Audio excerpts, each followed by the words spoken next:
Hi, my name's Cara and you are here today to watch the sew along of the Alexa Blouse by Atelier Jupe. I'm here as part of my brand ambassador role for the wonderful Lamazi fabrics. I've been provided a kit and all the notions just like you have in order to make this wonderful blouse, which was or is part of the November Makers Club, a wonderful monthly opportunity to buy a kit, and it has everything you need to get started on a beautiful project. Wonderful Liana chose this Lensing Eco Vero Viscose, which is a really sustainable fabric. It's so soft, it's got the most beautiful drape, and I have sewn a beautiful Alexa blouse in it, and so I can testify to how absolutely wonderful this fabric is to work with. I'm going to take you through the various stages of making this blouse, and I've popped timestamps in the description box below to make it easy for you to start and stop or focus on the bits that you would like support on. And stay tuned to the end where I show you some pictures and footage of me in this wonderful blouse. Happy sewing! So, one of the first steps with the Atelier Jupe patterns is to trace out your pattern. As you can see here, I've actually got a number of the pattern pieces over the top of each other. So I actually use a dust sheet for this, just a small tip from me. It's a very inexpensive, huge dust sheet that you then cut down, lay over the top, and as you can see, it's actually transparent enough. Obviously you can get dot and cross paper and also tracing paper, Swedish paper, all sorts of things, but this is how I like to do it. So I'm going to spend a bit of time now just tracing out the pattern pieces I need, and then you need to be really careful to make sure you've counted all of the pattern pieces, and sometimes on the pieces you actually have to join two pattern pieces together. I'm not sure that'll be the case here on a blouse, because as you can see here, piece one is the front of the blouse, and therefore I think we'll be able to get all of it cut from without having to join some pieces, but I'll keep you posted. So that is that all traced out and so on. And I did mention just briefly that on Atelier Jupe, in order to keep the pattern pieces to one page, they obviously put pattern pieces over the top of each other, but also you've got here, this is piece 5, which is the sleeve, and it's actually in two pieces. You've got 5A and 5B, so please just be aware of that before you cut out your fabric. So pattern piece 5, which is the sleeve, is two pieces that you then sellotape together. So there we are, all cut out. I'm ready to sew. And if you just check the instructions, if I zoom in a little bit here for you, you can see that on the Atelier Jupe instructions, you've got not only how many you need to cut out, but also the seam allowance that is used on each of the pieces, and also where you need to interface. And on this pattern, you've actually got two different types of cuff. So you've got a wide cuff and you've got a narrow cuff. So you only need to cut out one of those to make that decision before you cut out your pattern pieces and so on. But let's get ready to sew.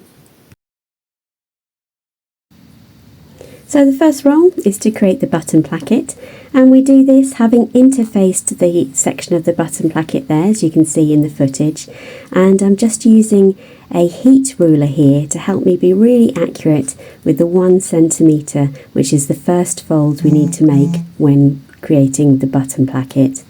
Once you've created that first seam, you're going to turn it again, and this time you're going to press it to 2.5 centimetres to the wrong side, and stitch in place just next to that edge.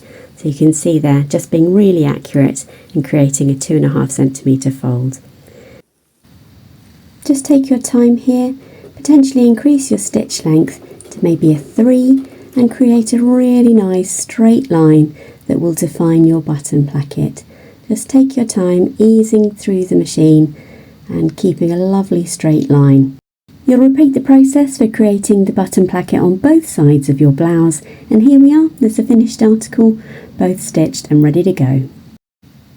In the next section, we're going to be gathering the front of your blouse, so you need to increase the stitch length to 5 on your machine, and then pull some threads so that you've got a lovely long gathering stitch. And here we are, this is the top edge of your blouse, so you want to stitch across from one side to the other, leaving nice long tails at the beginning on the end so that you can gather them later.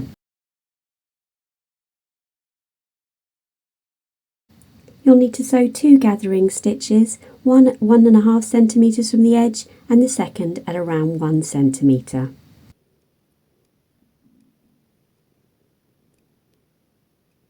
Finish the side seams of the front and back with an overlocker or by zigzagging the edges.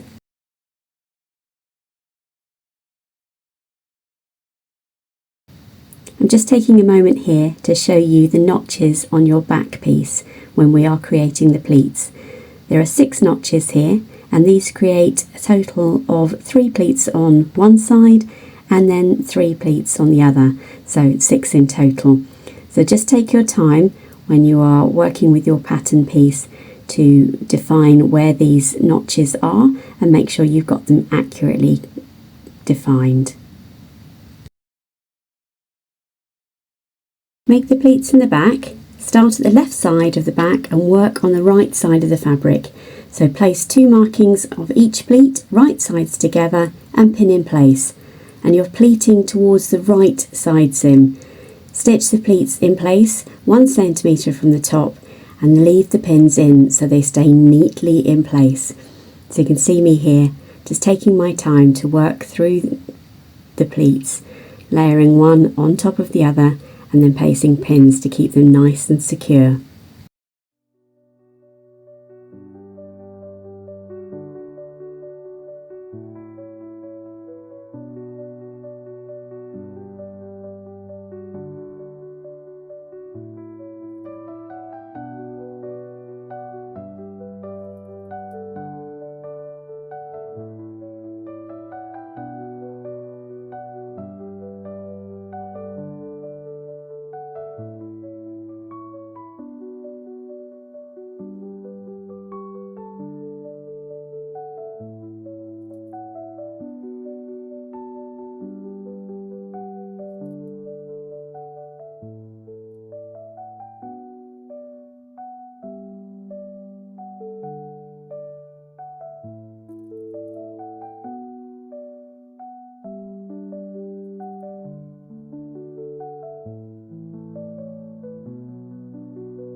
As you approach completing the pleats, just take your time to make sure they're nice and even. This is one of the yoke pieces. I just wanted to make sure that the back pleats are gathered as such or pleated as such that the yoke piece is going to fit perfectly, and there are notch pieces there to help you align that.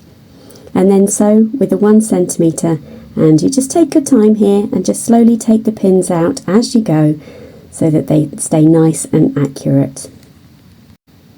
The pleats are now complete, so give it a really nice press, and we're going to move on to attaching the yokes.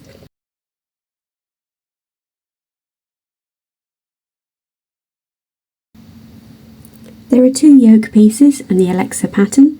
Place one of the yoke pieces right sides together on top of the pleats that you've just created, and then take your time here to just pin accurately across the top. And here you can see I've pinned the pieces. Once you've done this, you can actually then lay what you've just created there on top of the other yoke piece. So this is right side of the fabric to wrong side of the back of the blouse, and then reuse those pins to create a sandwich. So you've got 2 yoke pieces with the back of your blouse pinned in between. Just take a moment here to make sure you've got nothing twisted, and therefore you've got, as you can see there, one of the yokes at the back. You've got pinned across the top, and you've got an inner and outer yoke. What you do then is you sew across the top here with a 1 centimetre seam allowance. That is your yoke pieces attached, so give them a nice press both on the inside and the outside as we move on to gathering the shoulder seams to attach the front to the back.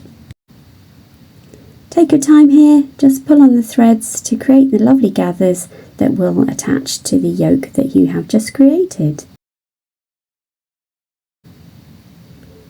Repeat this process for the other side of your blouse, and then we are ready to attach the front of your blouse to the yoke that you created, so therefore creating the shoulder seams.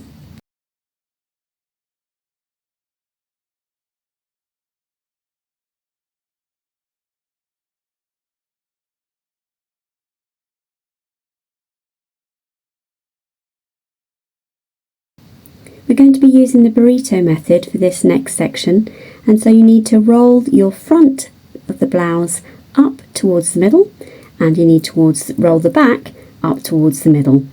You then have your yoke piece remaining, and this is the inner yoke, and you're going to flip this over the top and roll towards you, and then you'll be able to see. You need to do a bit of searching for it, as you can see I am doing here, but then you'll be able to attach the 2 shoulder pieces from the yokes that you have created. And in this instance you'll be able to see that your yoke pieces are actually right sides together. So just take your time with this and just roll up the front and the back, have a sandwich in the middle, which is where the burrito term comes from. Here we are, just me searching for the other shoulder piece. It's here somewhere. There it is. There we go. And then pin them together, and that is your burrito. You will then be able to pull your blouse out through the outer edges of this. There we go. It's me just pinning the shoulder seams together. Just showing you there that you've got the front of the blouse, and you've got the blouse in the middle, and then the back yoke. So the back and the front, the yoke pieces are right sides together. There we are. Just take your time with that. Once you've pinned it all together, as you can see I've done here, sew it with a 1 centimetre seam allowance. You can then pull your blouse through, and you will have a completed front and back of your blouse connected. This always looks very messy when you do it, but just take your time. I promise it's all going to work out. There's no glamorous way of pulling your blouse out through your yoke, but it is incredibly satisfying, as you're about to see here, once I get it all detangled, shaken out and ready to show you. So bear with, it's coming. Ta-da! There we are. How satisfying is that? And then take a moment to pull out various gathering threads and so on that might still be visible. So there you go. That is probably the hardest part of this blouse completed. Well done. I've just taken a moment here to pop this on my mannequin and just show you how we're looking so far. So you've got the lovely pleats on the back, you're nice and yoked, all connected, and inside and out the blouse is looking really smart. Yeah, really satisfying. So the next stage is to actually finish the side seams. So we've overlocked the side seams beforehand, as you'll have seen, and then we're going to be attaching the side seams and the front and the back. So just pop them on top of each other, right sides together, pop some pins down, and then head to the sewing machine and sew this with a 1.5 centimetre seam allowance. Once you've sewn your side seams, take it to the ironing board and open your side seams there. Just creates a really nice finish. So you can do this both on the inside and the outside. This gives you a really professional finish. Worth taking the effort to do these moments as you go along, as is trimming your threads as you go. All those tiny details make a really big difference. Gosh, this beautiful fabric, it's such a stunning fabric to work with, just dreamy, making this sewing process absolutely lovely. We're creating the collar next. So you've got 2 collar pieces and they are both interfaced, and you just want to select one of them and turn up 1 centimetre from the bottom seam allowance of one collar piece to the wrong side, And then we place both collar pieces right side together and pin. We're stitching the top and sides of the collar, stopping at 1 centimetre from the bottom edge, so don't stitch the pre-pressed seam allowance. When sewing the collar, just take your time to be really nice and accurate with the measurements. As you can see here, I'm just double checking all of my sewing so that, and you're leaving that last centimetre there as unstitched, because this is your folded seam allowance. Once you've stitched the collar, turn it right sides out, and then just take a moment, as you can see here, just using one of these tools to help me get a really nice curve on that edge, and then we'll be able to ready to attach this to the shirt itself, or the blouse itself. And here, just take your time. We're going to pin all the way around the neckline, just making sure the notches and so on match up. So you've got notches at your shoulder seam, notches at the front, and just take your time, work your way around and ease the collar in. I did find actually that I needed to, I did this a couple of times, so I just took my time, and I just found that I did need to ease it on a little bit, but yeah, sometimes it takes 1 or 2 times to accurately pin, but just take your time with this stage.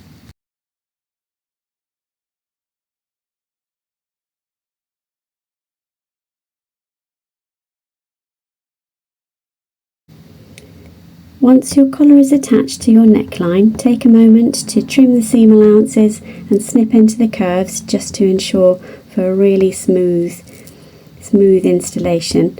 And here we are, we're going to now iron the seam allowance up into the collar on the other side, and we are actually going to stitch now.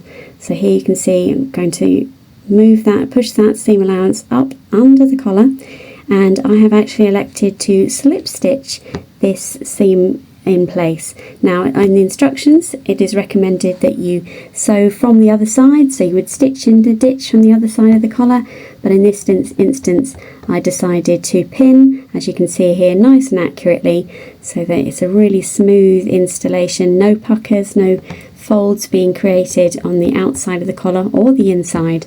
Just take your time here again, and I found that pressing the collar made a really big difference. And I'm just showing you here once again on my mannequin that your collar is now completed. Congratulations! And there we are from a front view as well. So yeah, really making great progress on this project now. We now move on to creating the sleeve. So some preparation we need to do beforehand. So just make sure you've got all your notches in place, and this is me showing that we're going to be gathering in between these notches on the sleeve head.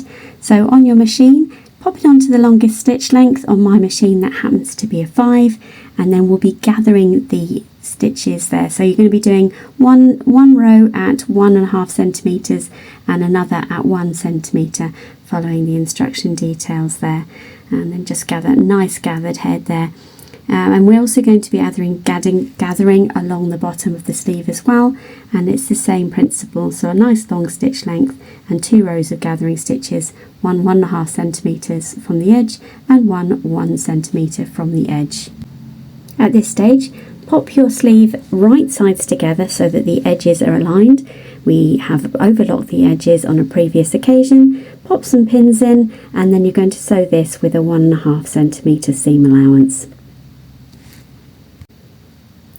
Once you've done the stitch, just open your seam allowances as we have done in the past, and just give that a nice press to maintain a really nice professional finish.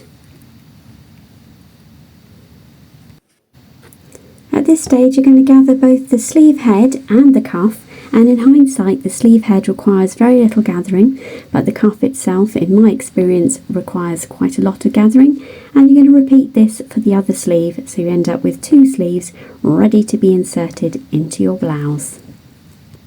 We're moving on to creating the cuff now. So you've got 2 cuff pieces, and there are actually 2 different types of cuff, and I'm electing to make the deep cuff, which is what I'll be showing you in the sew along here. So we've got some notches at the side and the top, and this will help you with the installation a little bit later on. But what I'm going to do now is just do a little bit of preparation. So I'm going to take this to the ironing board, and we're actually going to iron over 1 centimeter on one of the sides of the cuff, and you repeat that for the other side as well. You then actually fold it wrong sides together and create a crease in the middle of the cuff. Again, this helps with your installation in a little moment. You then put the cuffs right sides together, so you fold them in half, as you can see here, and we're going to sew all the way down there with a 1 centimetre seam allowance. Now you can see you've got sort of the pre-pressed folds there, which will help us in a little while. The instructions have you create these folds after you've sewn the side seam. I just felt it was easier to do the creases before sewing the side seam. Open up your seam allowance and give it a nice press, trying not to remove the lovely creases that you've done and created in the previous step. We can then very easily use those lovely creases to create the top fold there, so that's turning over the 1 centimetre to the wrong side, as you can see illustrated here, and also repeat that for both cuffs. We are then going to be creating the cuff of the blouse, and in this case you insert your sleeve into the cuff. So you're going to put your raw edges together, so you can just see me here bunching up the sleeve, and this is quite a voluminous sleeve, so there's quite a lot of fabric to put into this little cuff area here. And what you're looking for is to line up your seams, so your underarm seam, which is just out of shot there, the underarm seam with the inner seam of the cuff, and then you're going to pin all the way around the top and take some time to make sure that your gathering is nice and even. You can see me there just popping the pins in, making it nice and even, but as I say, there is a lot of fabric in this section. Once you've sewn the edge of the cuff to the blouse, you're actually going to now pull this through, so here we are, and repeat that for the other side, and then just take a few moments to remove any gathering stitches and so on. Working from the wrong side of the sleeve, so you can see here now that the cuff is nice and neatly turned back on itself, and I've ironed the seam allowances up into the cuff, similar to what we did with the collar. And I've elected again to hand stitch the cuff to the blouse. I have found that the cuff itself is quite narrow, so I couldn't get it onto the foot plate of the sewing machine, and so a lovely hand stitch here to attach this is just the ticket. On to the final part of creating your sleeve, and so you're going to pop the sleeve into the blouse itself, and you're going to match the seams and then the front notches and the back notch, and then there's also a notch at the shoulder head. And then take your time moving your gather stitches to create a really even seam around the top of your sleeve head, and sew it at a 1 centimetre seam allowance. That is sleeve complete. And all I've done then is finish the insides using overlocker just to tidy up the seams. You can see there the sleeve has gone in really nicely, not much easing required, and as I said before, the sleeve head itself didn't require too much gathering. Then all that remains on this beautiful Alexa blouse is for you to choose your buttons, create your buttonholes and do a hem. Stay tuned for some pictures of me in this amazing blouse. Thank you for watching.